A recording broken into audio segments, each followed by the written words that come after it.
നൂറുകണക്കിന് യാഥാർത്ഥ്യങ്ങൾ നിങ്ങളോട് എനിക്ക് പറയാനുണ്ട്.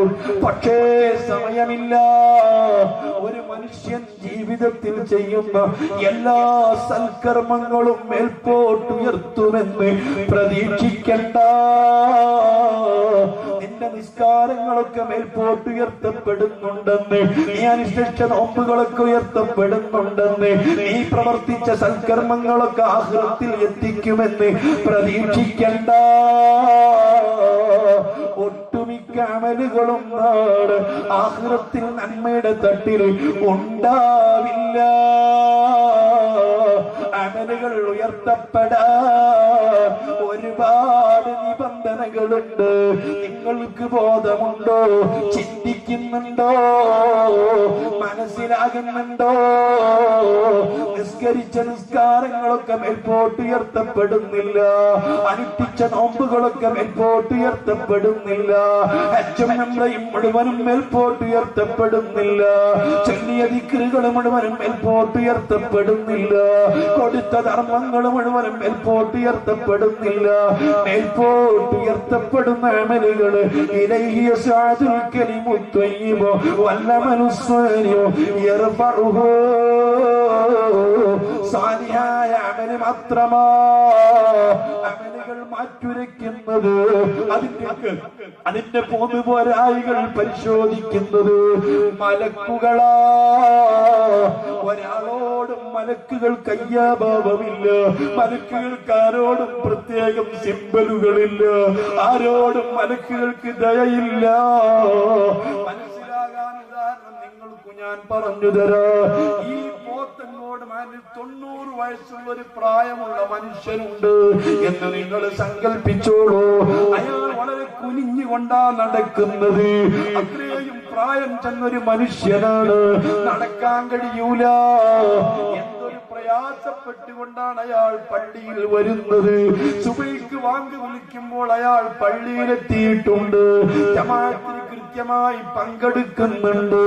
കൃത്യമായിട്ട് വുളൂ ചെയ്ത് നിസ്കാരത്തിലേക്ക് നിൽക്കുമ്പോൾ തന്നെ അയാളെ കണ്ണിൽ നിന്ന് കണ്ണുനീര് വരുന്നുണ്ട്. പൊട്ടിക്കരഞ്ഞിട്ട് അയാൾ നിസ്കരിക്കുന്നത്. ഭയത്തോടു കൂടിയാണ് നിസ്കരിക്കുന്നത്. കാണുന്നവർക്കൊക്കെ അയാളെ കുറിച്ച് നല്ല മതിപ്പാണ്, ബഹുമാനമാണ്. പാവപ്പെട്ട മനുഷ്യനല്ലേ. ആ മനുഷ്യൻ അങ്ങനെ നിസ്കരിക്കുമ്പോൾ ആർക്കാണ് ആ നിസ്കാരം സ്വീകരിക്കപ്പെടുമെന്ന് തോന്നാത്തത്? അത്രയും ഭക്തിയോടുകൂടി നിസ്കരിക്കുന്ന ഒരു മനുഷ്യനാണ്. പക്ഷെ ആ മനുഷ്യന്റെ നിസ്കാരത്തിന്റെ സമയത്ത് അദ്ദേഹം ധരിച്ചിരിക്കുന്ന മുണ്ടിന് ചെറിയൊരു ഓട്ടയുണ്ടായിരുന്നു. അതിൽ കൂടെ ഔറത്തിങ്ങനെ വെളിവായിരുന്നു. എന്നാൽ അല്ലാഹുവിന്റെ മലക്കുകള് അതൊരു പാവപ്പെട്ട മനുഷ്യനല്ലേ, പ്രായമുള്ള മനുഷ്യനല്ലേ, സാധുവല്ലേ, അങ്ങ് പരിഗണിക്കാമെന്ന് പറഞ്ഞിട്ട് മലക്കുകൾ ആ നിസ്കാരം മേൽപോട്ടുയർത്തൂല. അത് പരിഗണിക്കൂല. അത് മേൽപോട്ടുയർത്തപ്പെടൂല. കാരണം ആരോടും മലക്കുകൾക്ക് സിംബലില്ല. മലക്കുകൾക്ക് ആരോടും ദയയില്ല. അല്ലാഹുവിന്റെ റസൂൽ, അല്ലാഹുവിന്റെ ഖുർആൻ മലക്കുകളെ പരിചയപ്പെടുത്തിയത് അങ്ങനെയാണ്. കൽപ്പിക്കപ്പെട്ട കാര്യങ്ങൾ കൃത്യമായിട്ട് ചെയ്യുന്നവരാണ്. ഒരു കൽപ്പനക്കും എതിര് ചെയ്യാത്തവരാണ്. കൃത്യമായിട്ട് കാര്യങ്ങൾ കൈകാര്യം ചെയ്യുന്നവരാണ് റബ്ബിന്റെ മലക്കുകൾ. കേട്ടോ മുസ്ലിമേ, അല്ലാഹ് അല്പം ഒരു ഹൃദയത്തിൽ കടന്നുകൂടിയാൽ അവന്റെ ഇബാദത്ത് മേൽപോട്ടുയർത്തൂല. ദിവസം ഒരു കളവ് പറഞ്ഞാല് അന്നവന്റെ അമലുകൾ മേൽപോട്ടുയർത്തൂല. ഏതെങ്കിലും ഒരു മുസ്ലിമായ സ്ത്രീയോടോ പുരുഷനോടോ തന്റെ ഹൃദയത്തിൽ വൈരാഗ്യമുണ്ടെങ്കിൽ, തന്റെ ഹൃദയത്തിൽ പിണക്കമുണ്ടെങ്കിൽ, അസൂയ ഉണ്ടെങ്കിൽ, ഒരു മുഅ്മിനായ സ്ത്രീയോടോ പുരുഷനോടോ വൈരാഗ്യമുള്ളൊരു മനുഷ്യനാണ് അവന്റെ അമല് മേൽപോട്ടുയർത്തൂല. അവന്റെ നമസ്കാരം മേൽപോട്ടുയർത്തൂല. അവന്റെ നോമ്പുകൾ മേൽപോട്ടുയർത്തൂല. ഞാൻ ചോദിക്കുന്നു മക്കളെ, ഏതെങ്കിലും ഒരു അമല് ജീവിതത്തിൽ ചെയ്തത് പടപ്പടപ്പിന്റെ കോടതിയിലേക്ക് ഉയർത്തപ്പെടുമെന്ന് എനിക്ക് പ്രതീക്ഷയുണ്ടോ?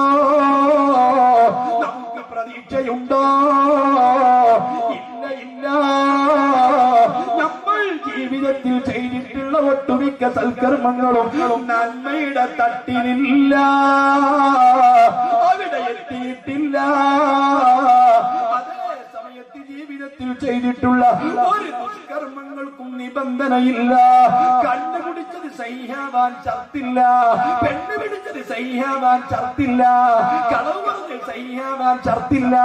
ജീവിതത്തിൽ ചെയ്തിട്ടുള്ള ഒരു തിന്മ പോലും റബ്ബിന്റെ കോടതിയിൽ ഒഴിഞ്ഞു പോയിട്ടില്ല, തുലാസിൽ നിന്ന് വിട്ടുപോയിട്ടില്ല, തൂക്കാതിരുന്നിട്ടില്ല. ഈ പ്രവർത്തിച്ച തെറ്റുകൾ മുഴുവനും, കള്ളുകുടിച്ചത് മുഴുവനും, വ്യഭിചരിച്ചത് മുഴുവനും, സിനിമ കണ്ടത് മുഴുവനും, കളവ് പറഞ്ഞത് മുഴുവനും, ദൈവത്ത് പറഞ്ഞത് മുഴുവനും, എല്ലാ തിന്മകളും നിന്റെ റെക്കോർഡിൽ കൃത്യമായിട്ടുണ്ട്. ഒന്നും ഒഴിഞ്ഞിട്ടില്ല, അത് തൂക്കപ്പെടുന്നുണ്ട്. അതേ സമയത്ത് ചെയ്തിട്ടുള്ള സൽക്കർമ്മങ്ങളിൽ നിന്ന് മഹാഭൂരിപക്ഷവും നിന്റെ നന്മയുടെ തട്ടിലില്ല, നിബന്ധന ഒത്തിട്ടില്ല, ഷർത്തുകൾ ഒത്തിട്ടില്ല, അതുകൊണ്ട് തൂക്കപ്പെടുന്നില്ല. പെങ്ങളെ, മുസ്ലിമീങ്ങളെ, ഞാൻ പറയുന്നത് നിങ്ങളോട് കെട്ടുകഥകളല്ല, ഐതിഹ്യമല്ല, പുരാണമല്ല. ഞാനും നിങ്ങളും വളരെ ബഹുമാനത്തോടു കൂടി കൊണ്ട് നടക്കുന്ന വിശുദ്ധ ഖുർആനിലുള്ളതാ, ഹദീസിലുള്ളതാ, പറഞ്ഞതാ. ഞാൻ ഈ പറഞ്ഞ വിഷയത്തിൽ പണ്ഡിതന്മാർക്ക് തർക്കങ്ങളില്ല, മുസ്ലിമീങ്ങൾക്ക് അഭിപ്രായ വ്യത്യാസങ്ങളില്ല. ഏത് രൂപത്തിലാ നിങ്ങൾക്ക് ബോധ്യപ്പെടുത്തി തരേണ്ടതെന്ന് എനിക്കറിയില്ല. സങ്കടം കൊണ്ട് പറയുകയാ, വേദന കൊണ്ട് പറയുകയാ, നമ്മൾ ചെയ്യുന്ന ഒട്ടുമിക്ക അമലുകളും നാളെ റബ്ബിന്റെ കോടതിയിലില്ല, നന്മയുടെ തട്ടിലില്ല.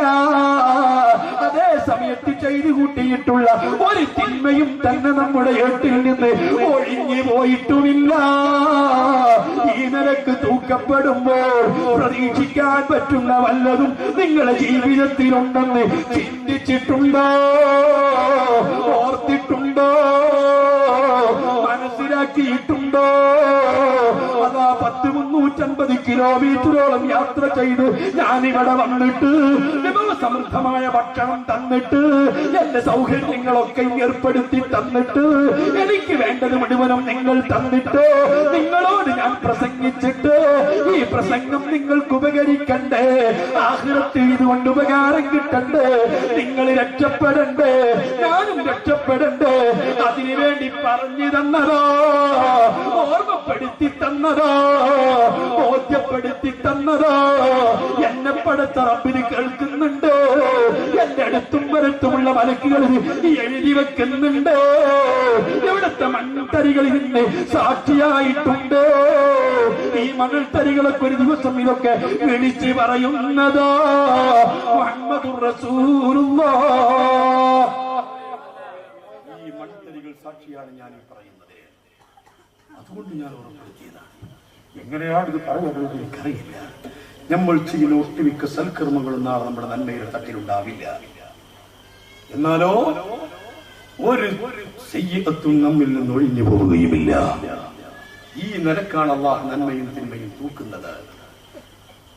അതുകൊണ്ട് തന്നെ ആ തൂക്കുന്ന സമയത്ത്, നന്മയും തിന്മയും തൂക്കുന്ന സമയത്ത് എവിടെയാണ് ഒരു മനുഷ്യന്റെ കണ്ണ്? ഞാൻ ചോദിക്കുന്നു, മോനെ, നിങ്ങൾക്കിവിടെ കൃഷി ചെയ്ത് പരിചയമുണ്ടോ എന്ന് എനിക്കറിയില്ല. കൃഷി ചെയ്യുന്ന ആളുകൾക്ക് നല്ല പോലെ ബോധമുണ്ട്. ഒരു 500 1000 വാഴ കൃഷി ചെയ്തു.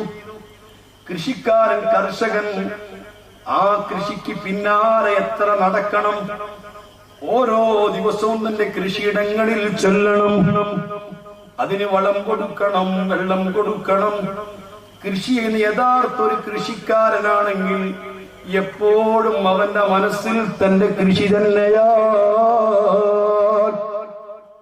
മഴ പെയ്യാതിരുന്നാൽ പേടിയാണ്, മഴയും കാറ്റും വന്നാൽ പേടിയാണ്.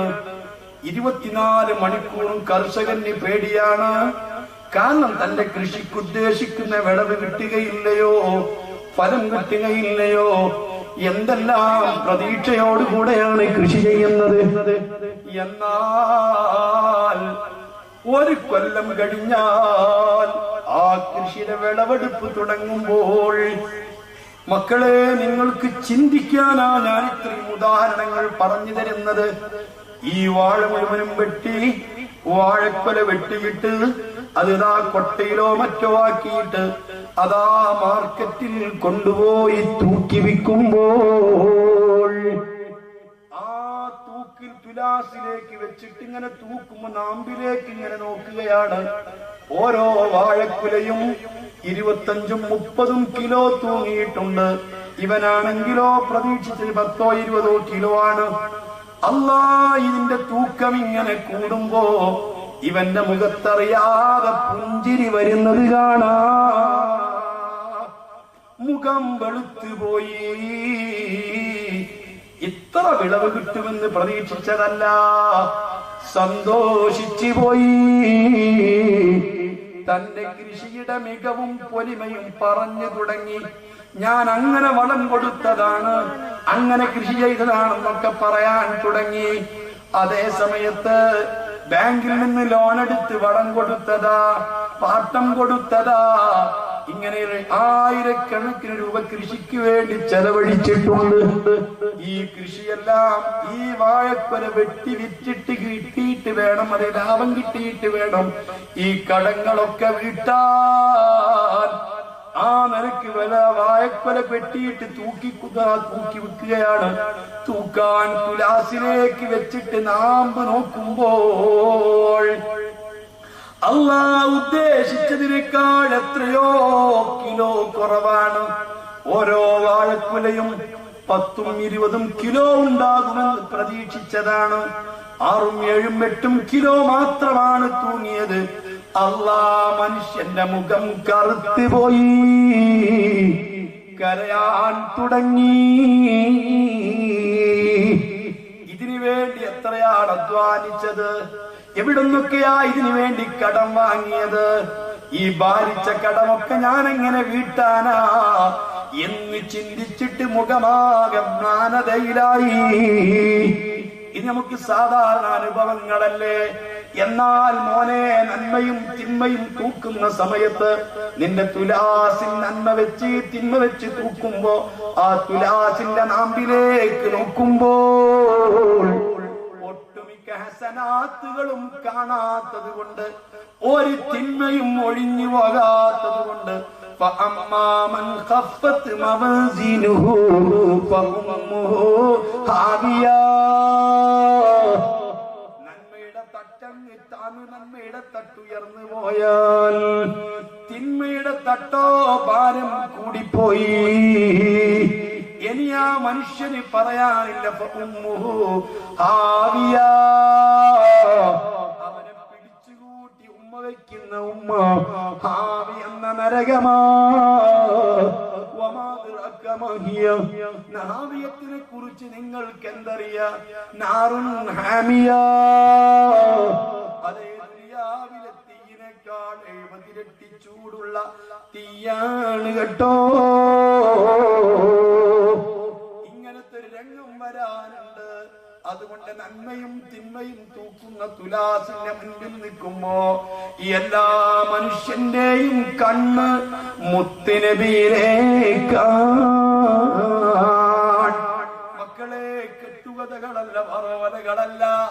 ഞാൻ പറയുന്ന ഓരോ കാര്യങ്ങളും അല്ലാഹുവിന്റെ റസൂൽ പഠിപ്പിച്ചിട്ടുള്ള ഹദീസിന്റെ വെളിച്ചത്തിലാണോ? മക്കളെ, നിങ്ങൾക്കറിയുമോ, സർവക്കണ്ണും അന്ന് നീളുന്നത്, സർവരും അന്ന് നോക്കുന്നത് മുത്തുനബിയിലേക്കാണ്. ഫലാ നാദിറുൻ ഇല്ലാ ഇലൈതമുഹു. തങ്ങളിലേക്ക് നോക്കാത്ത കണ്ണുകളില്ല, തങ്ങളെ ശ്രദ്ധിക്കാത്തവരില്ല.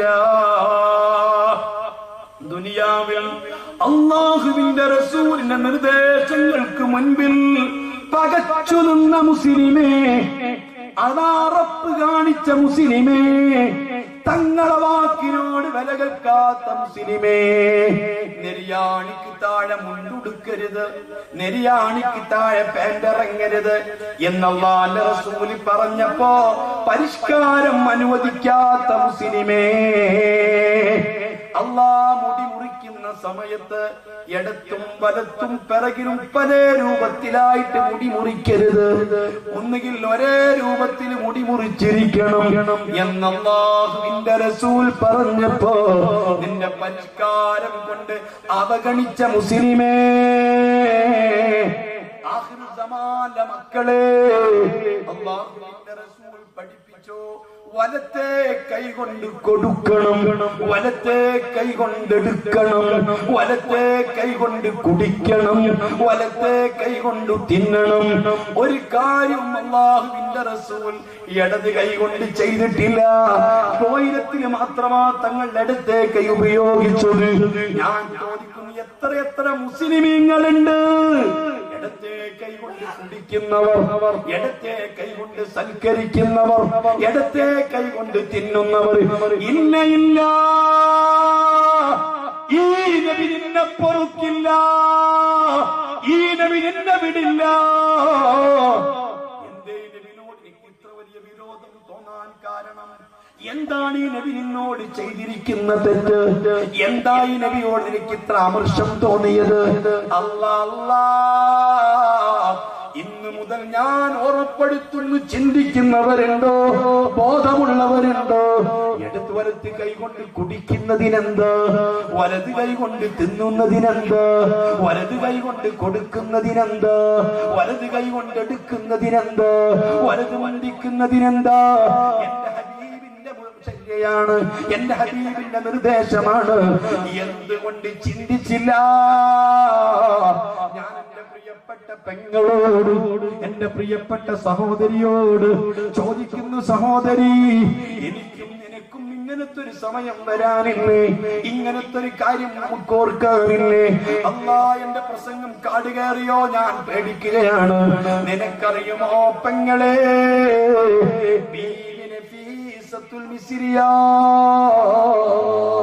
ബഹുമാനപ്പെട്ട നഫീസത്തി ബീവി, ഓ മക്കളെ, അല്ലാഹുവിന്റെ സ്വർഗം കിട്ടുമെന്ന് കരുതിയല്ലേ നമ്മൾ സലാത്ത് ചൊല്ലിയത്? റസൂലുള്ളാഹിന്റെ സ്വർഗം കിട്ടുമെന്ന് കരുതിയല്ലേ നിസ്കരിക്കുന്നത്? അല്ലാഹുവിന്റെ സ്വർഗം കിട്ടുമെന്ന് കരുതിയിട്ടല്ലേ നോമ്പെടുക്കുന്നത്? അല്ലാഹുവിന്റെ സ്വർഗം കിട്ടുമെന്ന് കരുതിയിട്ടല്ലേ ധർമ്മം കൊടുക്കുന്നത്? അല്ലാഹുവിന്റെ സ്വർഗം കിട്ടാൻ വേണ്ടിയിട്ടല്ലേ ത്യാഗങ്ങൾ ചെയ്യുന്നത്?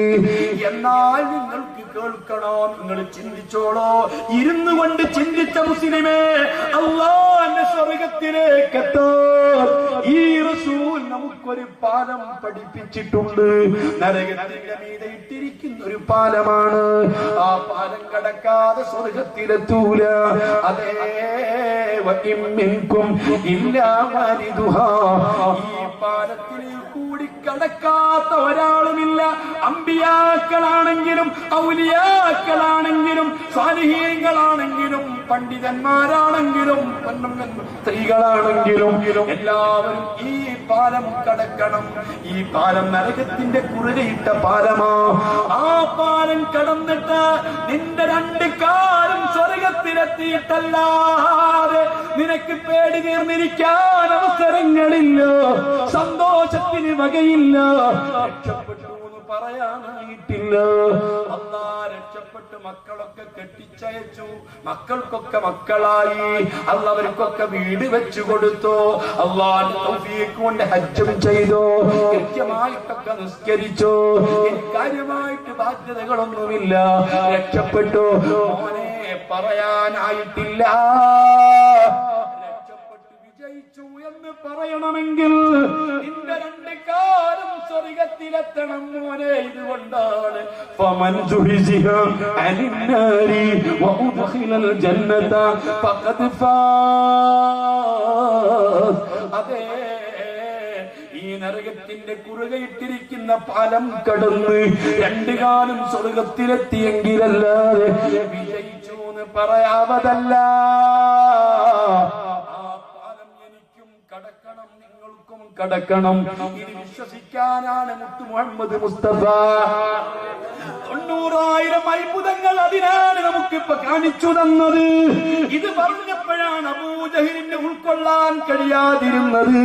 ഇതിന്റെ പേരിലാണ് മക്കയിലെ വികൃതി കുട്ടികളെ കൊണ്ട് മുത്തുനബിയെ കല്ലെറിയിപ്പിച്ചത്. ഇത് പറഞ്ഞപ്പോഴാണ് ബദറും ഉഹദും ഖന്തക്കും ഹുനൈനും ഈ സമരങ്ങൾ മുഴുവനും തങ്ങൾക്കെതിരിൽ നടത്തിയത്.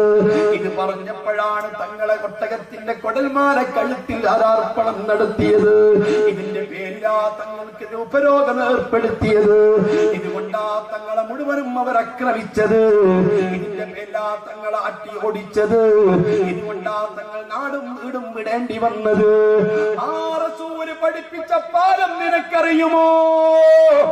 അത് രാമേശ്വരം പാമ്പൻ പാലം പോലെയല്ല, നദിക്ക് കുറുകയിട്ട പാലം പോലെയല്ല, തൂക്കുപാലം പോലെയല്ല, എറണാകുളത്ത് നിന്ന് കടക്കുന്ന പാലം പോലെയല്ല. അള്ളാന്റെ റസൂല് പഠിപ്പിച്ച പാലം എനിക്കും നിനക്കും കടക്കാനുള്ള പാലം. ഈ പാലത്തെ പറ്റി ഞാൻ പഴയ കാലത്ത് ഉസ്താദുമാര് പ്രസംഗിക്കുന്നത് കേട്ടിട്ടേ നിങ്ങളുള്ളൂ. അത് മുടിയേക്കാൾ നേർത്തതും വാളിനേക്കാൾ മൂർച്ചയുള്ളതുമാണ് എന്നൊരു പക്ഷേ നിങ്ങൾ കേട്ടിട്ടുണ്ടാകും. എന്നാൽ അള്ളാന്റെ റസൂല് പഠിപ്പിച്ച പാലം അറിയുമോ? ആ പാലം നിങ്ങൾക്ക് കടക്കാനുള്ളത് 5 മിനിറ്റ് കൊണ്ട് കടന്നു തീരൂല, 5 കൊല്ലം കൊണ്ട് കടന്നു തീരൂല, 10 കൊല്ലം കൊണ്ട് കടന്നു തീരൂല. ആ പാലം കടക്കാൻ 15,000 കൊല്ലം എടുക്കുന്നതാണ്. 15,000 കൊല്ലം കൊണ്ട് കടന്നു തീരാനുള്ള പാലം.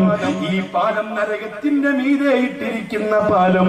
കറുകറുത്ത നരകത്തിന്റെ മീതെ ഇരുട്ടുള്ള സമയത്ത് ആ ഇരുട്ടത്തിലുള്ള പാലം ആര് കാണാനാ? ആ പാലം എങ്ങനെ തിരിയാനാ? ആ പാലത്തിന്റെ നീളമാണ് ഞാൻ പറഞ്ഞത്. 15,000 കൊല്ലം കൊണ്ട് കടന്നു തീരാനാ. മോനെ, ഇതൊന്നും കെട്ടുകഥയല്ല. ഇതൊന്നും നിങ്ങൾക്ക് വിശ്വാസം വന്നിട്ടില്ലെങ്കിൽ ഈ നിസ്കരിക്കുന്നത് വെറുതെയാ, ഈ നോമ്പെടുക്കുന്നത് വെറുതെയാ, ഈ ഹജ്ജ് ചെയ്യുന്നത് വെറുതെയാ, ഈ ധർമ്മം കൊടുക്കുന്നത് വെറുതെയാ. ഇനി 5 5 10 ഉറപ്പിക്കുമ്പോൾ ഉറപ്പിച്ചു കൊള്ളണം. ഈ പാലം 5,000 കൊല്ലം താഴേക്കാണ്, പിന്നെ 5,000 കൊല്ലം നേർക്കുനേരാണ്, പിന്നെ 5,000 കൊല്ലം മേൽപോട്ടാണ്. ഈ 15,000 കൊല്ലം കൊണ്ട് നടന്നു തീരാനുള്ള പാലമാണെങ്കിൽ ആ പാലത്തിന്റെ വലിപ്പം എത്രയെന്ന് ചിന്തിച്ചിട്ടുണ്ടോ? സാധാരണ ജംഉം കസ്റുമാക്കാനുള്ള ദൂരം എത്രയാണ്? ദൂരെയുള്ള യാത്ര എന്ന് പറയാൻ 132 കിലോമീറ്റർ ആണ്. 132 കിലോമീറ്ററിന്റെ ആധാരം എന്താണ്? ഒരു മനുഷ്യൻ ഒരു ദിവസം നടക്കുന്ന നടത്തം അതിന്റെ പകുതിയാണ്. 2 ദിവസം നടന്നാലെത്തുന്ന ദൂരമാണ് 132 കിലോമീറ്റർ എങ്കിൽ 15,000 കൊല്ലം ഒരു മനുഷ്യൻ നടക്കുകയാണെങ്കിൽ എത്ര കിലോമീറ്റർ ഉണ്ട്? 72,30,64,000 വരുന്ന കിലോമീറ്റർ ഈ പാലമുണ്ട്. ഈ പാലമൊക്കെ നടക്കാനുള്ളതാ. അവിടെ ബൈക്കുകളില്ല, കാറുകളില്ല, ഒട്ടകങ്ങളില്ല, കുതിരകളില്ല, കഴുതകളില്ല, വാഹനങ്ങളില്ല, ഹെലികോപ്റ്ററില്ല, ഫ്ലൈറ്റുകളില്ല. എന്റെയും നിന്റെയും കാലുകൊണ്ട് നടക്കാനുള്ളതാണ്. മോനെ, ഈ കാലുകൊണ്ട് അത്രയും കിലോമീറ്റർ നടന്നു തീരുമോ? പെങ്ങളെ, നിനക്ക് നടക്കാനൊക്കുമോ? നിന്നെ കൊണ്ട് കഴിയുമോ? ഈ പാലം കടക്കാതെ സ്വർഗമില്ല, ഈ പാലം കടക്കാതെ സ്വർഗത്തിലെത്തൂല. ഈ പാലം ഈ കാലുകൊണ്ട് നടക്കാനുള്ളതാണ്. ഈ പാലം കടക്കാതെ അല്ലാഹുവിന്റെ സ്വർഗത്തിലെത്തുന്ന വല്ലവരെയും കേട്ടിട്ടുണ്ടോ? ഇല്ല, ഇല്ല. ഈ പാലം കടക്കാതെ നടക്കാൻ കഴിയില്ല. ഈ പാലം കാലുകൊണ്ട് തന്നെ നടക്കണം. ഞാൻ ചോദിക്കുന്നത്, തൊട്ടടുത്തുള്ള ബാത്റൂമിലേക്ക് നീ ഓട്ടോ പിടിക്കാത്തത്, റോഡിന് സൗകര്യമില്ലാത്തത് കൊണ്ടാണ്. നിനക്ക് നടക്കാൻ പറ്റുമോ? പോത്തങ്കോട് ജംഗ്ഷനിലേക്ക് നടക്കാൻ പറ്റുമോ? വണ്ടിയിലേക്ക് നടക്കാൻ നിന്നെ കൊണ്ട് പറ്റുമോ? 1 കിലോമീറ്റർ നടക്കാൻ നിന്നെ കൊണ്ട് പറ്റുമോ? അങ്ങനെ പറ്റാത്ത നീ എങ്ങനെയാണ് മോനെ ഇത്രയും ദീർഘമായി നടക്കുന്നത്? നീ എങ്ങനെയാണ് പാലം കടക്കുന്നത്? ഈ പാലം കടക്കാൻ എന്താ നീക്ക് തയ്യാറാക്കി വെച്ചിട്ടുള്ളത്? ഉമ്മമാരെ, ഇരുന്ന ഇരിപ്പിടത്ത് നീ എഴുന്നേൽക്കുന്നതിന്റെ മുൻപ് ചിന്തിച്ച മോളെ, എന്തിനാ നീ കറുത്ത പർദ്ദയിട്ടത്? എന്തിനാ നീ സലാത്ത് ചെല്ലുന്നത്?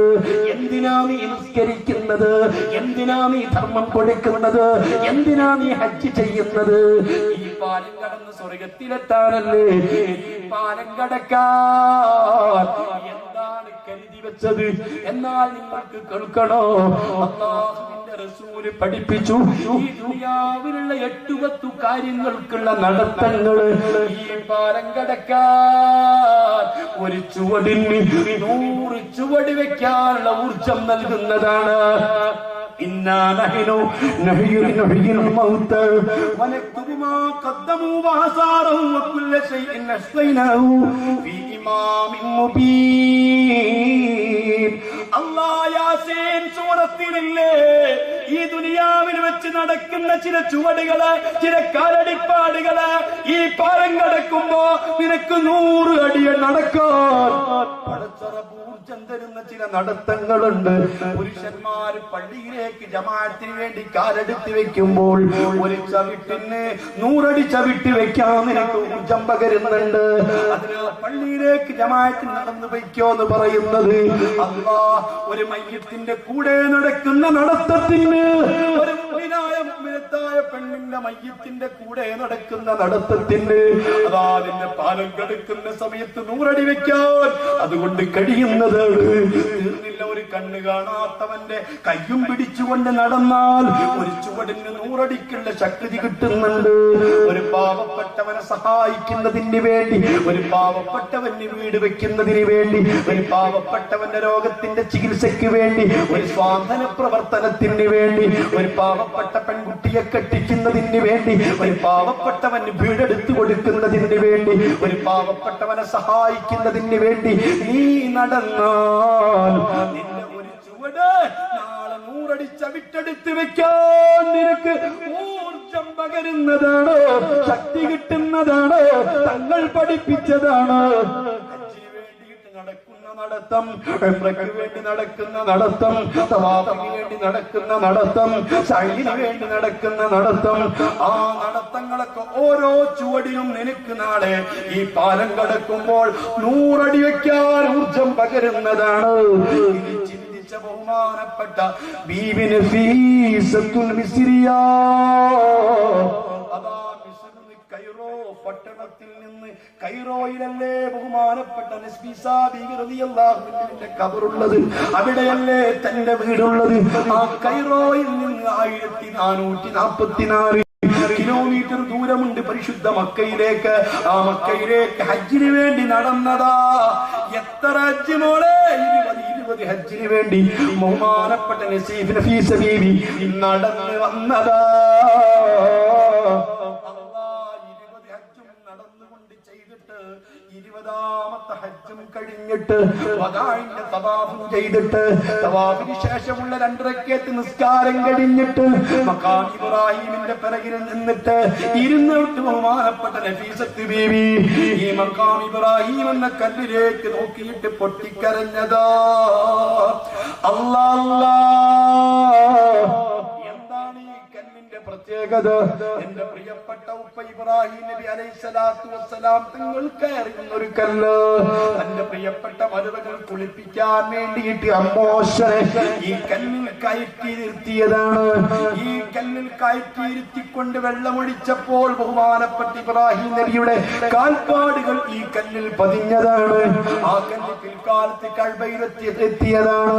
അല്ലാഹുവിന്റെ റസൂൽ കഅബയിൽ നിന്ന് പുറത്തേക്ക് എടുത്തു വെച്ചതാണ്. വിശുദ്ധ ഖുർആൻ പറഞ്ഞതാണ്, ഇബ്രാഹിം നബിയുടെ പാദസ്പർശം കൊണ്ട് അനുഗ്രഹീതമായ കല്ല, ഈ കല്ലിന്റെ അടുത്ത് വെച്ച് നിങ്ങൾ നിസ്കരിക്കണം.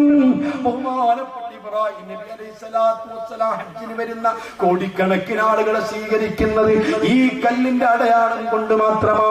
ബഹുമാനപ്പെട്ട നഫീസ ബീവി ചിന്തിക്കുകയാ, ഇബ്രാഹിം നബി ഇവിടെയില്ല, ഇബ്രാഹിം നബിയുടെ ശരീരം ഇവിടെയില്ല, ഇബ്രാഹിം നബി അലൈഹിസ്സലാത്തു വസ്സലാമിന്റെ മൊത്തം ശരീരം പതിഞ്ഞ സ്ഥലമില്ല, അവിടുത്തെ കാൽപ്പാടുകൾ പതിഞ്ഞ കല്ലിന് ഇത്ര പ്രത്യേകതയുണ്ടെങ്കിൽ ഇബ്രാഹിം നബി കിടക്കുന്ന മണ്ണിനോ അവിടുത്തെ കബറുള്ള സ്ഥലത്തിനോ ആ പുണ്യഭൂമി എന്ത് മയങ്ങുന്ന സ്ഥലത്തിനോ എത്ര പുണ്യമുണ്ടാകുമെന്ന് ചിന്തിച്ചിട്ട് ഉടനെ എഴുന്നേറ്റിട്ട് അവിടുന്ന് നടന്നു പാലസ്തീനിലേക്ക്, ജെറൂസലമിലേക്കാണ്.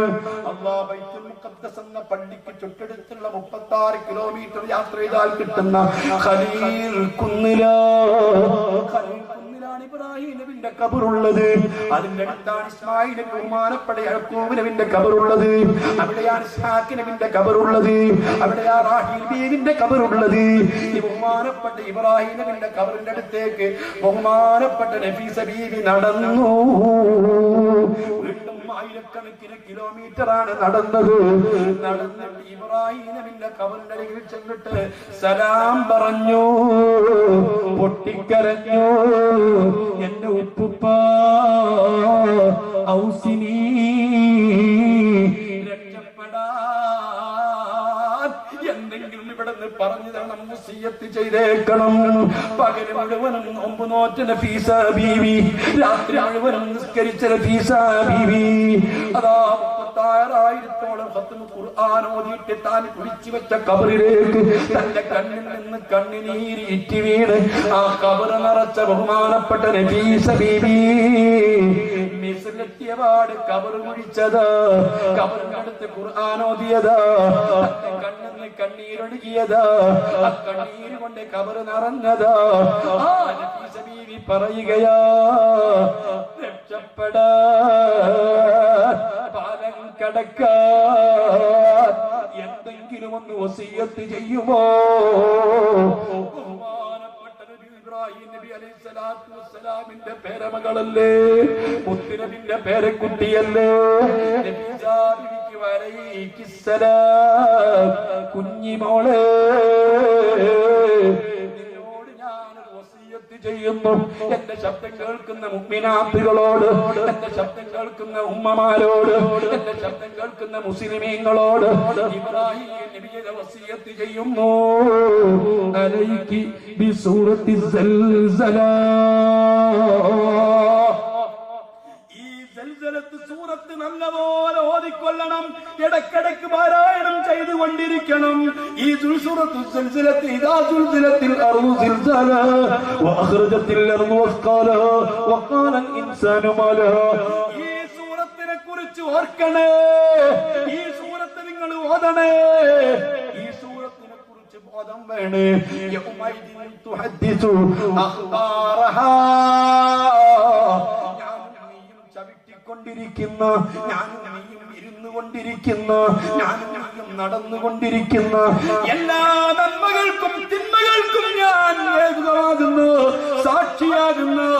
ഈ ഭൂമി വിളിച്ചു പറയുന്ന ദിവസം വരാനുണ്ട്. നിന്റെ സർവ്വ തോന്നിവാസങ്ങളും, നീ ഒളിച്ചോടുന്നതും, നീ അന്യന്റെ കൂടെ പോകുന്നതും, നീ സിംഗാരം പറയുന്നതും കിന്നാരം പറയുന്നതും, നീ കണ്ണടിക്കുന്നതും, നീ തിന്മകൾ ചെയ്യുന്നതും, നീ വഞ്ചിക്കുന്നതും എല്ലാം ഈ ഭൂമി വിളിച്ചു പറയുന്നൊരു ദിവസം വരാനുണ്ട്. ഈ സൂറത്ത് നിനക്ക് ബോധം വേണേ, ഈ സൂറത്ത് നീ ഓതണേ, പരമാവധി അധികരിപ്പിക്കണേ. എന്നാൽ നിന്റെ മനസ്സിന് ഇളക്കം തട്ടൂല, നിനക്ക് വ്യതിയാനങ്ങൾ വരൂല, നിന്റെ ചിന്തക്ക് മാറ്റം വരൂല, ഈമാൻ തെറ്റിപ്പോകൂല. നീ രക്ഷപ്പെടുന്നതാ അർഹമർറഹീമീനായ അൽ മലിക്കുൽ ജബ്ബാറായ സർവാധിനാഥനായ റബ്ബുൽ ഇസ്സത്ത് നമുക്ക് തൗഫീഖ് നൽകട്ടെ, രക്ഷപ്പെടുത്തട്ടെ, ഈമാൻ എത്തിത്തരട്ടെ. അതുകൊണ്ട് സഹോദരന്മാരെ, നന്മയും തിന്മയും തൂക്കുന്ന സമയത്ത് എല്ലാവരും നോക്കുന്നത് മുത്തുനബിന്റെ മുഖത്തേക്കാ. തങ്ങളൊന്ന് തിരിഞ്ഞു നോക്കിയാൽ, തങ്ങളൊന്ന് പരിഗണിച്ചാൽ, തങ്ങളൊന്ന് നമ്മെ മൈൻഡ് ചെയ്താൽ രക്ഷപ്പെട്ടു പോയി. അതുകൊണ്ട് തങ്ങളൊന്ന് തിരിഞ്ഞു നോക്കുമോ, തങ്ങൾ നമ്മിലേക്കൊന്ന് നോക്കുമോ, നമ്മളെ ഒന്ന് പരിഗണിക്കുമോ? ഇത് നോക്കാത്തവരില്ല, ചിന്തിക്കാത്തവരില്ല. പറയലോടൊപ്പം എല്ലാ മുഅ്മിനീങ്ങളോട്, മുഅ്മിനാത്തുകളോട്, സഹോദരന്മാരോട്, സഹോദരിമാരോട് ഈ നബിയെ വേദനിപ്പിക്കരുത്, തങ്ങളെ ചടപ്പിക്കരുത്, തങ്ങളെ കരയിപ്പിക്കരുത്, തങ്ങളെ ഇഷ്ടമില്ലാത്തത് ചെയ്യരുത്, തങ്ങളെ വാക്ക് കാറ്റിൽ പറത്തരുത്, തങ്ങളെ അവഗണിക്കരുത്. അല്ലാഹുവിന്റെ റസൂല് പറഞ്ഞതാണെന്ന് കേൾക്കുമ്പോ, റസൂലുള്ളാഹിന്റെ ചര്യയാണെന്ന് കേൾക്കുമ്പോ, റസൂലുള്ളാഹിന്റെ നിർദ്ദേശമാണെന്ന് കേൾക്കുമ്പോ അവഗണിക്കരുത്. എനിക്കും നിങ്ങൾക്കും അല്ലാഹുവിന്റെ റസൂലിനെ നെഞ്ചിലേറ്റി ഉൾക്കൊണ്ട് ജീവിക്കാനുള്ള തൗഫീഖ് നൽകട്ടെ. ഇജാബത്തുള്ള സദസ്സിൽ അല്ലാഹു നമ്മുടെ സദസ്സ് ഉൾപ്പെടുത്തി തരട്ടെ. അല്ലാഹു എന്നെയും നിങ്ങളെയും ഒക്കെ രക്ഷപ്പെടുത്തി തരട്ടെ. ഈ മജ്‌ലിസിന്റെ പേര് പോലെ തന്നെ എല്ലാ പ്രാർത്ഥനക്കും ഇജാബത്ത് കിട്ടുന്ന സദസ്സിൽ അല്ലാഹു ഇത് ഉൾപ്പെടുത്തി തരട്ടെ. നമ്മളെ കബൂൽ ചെയ്യട്ടെ, നമ്മളെ അല്ലാഹു സ്വീകരിക്കട്ടെ, ഈമാൻ അല്ലാഹു ഏറ്റിത്തരട്ടെ, ഹബീബിനോട് മഹബ്ബത്ത് വർദ്ധിപ്പിച്ചു തരട്ടെ.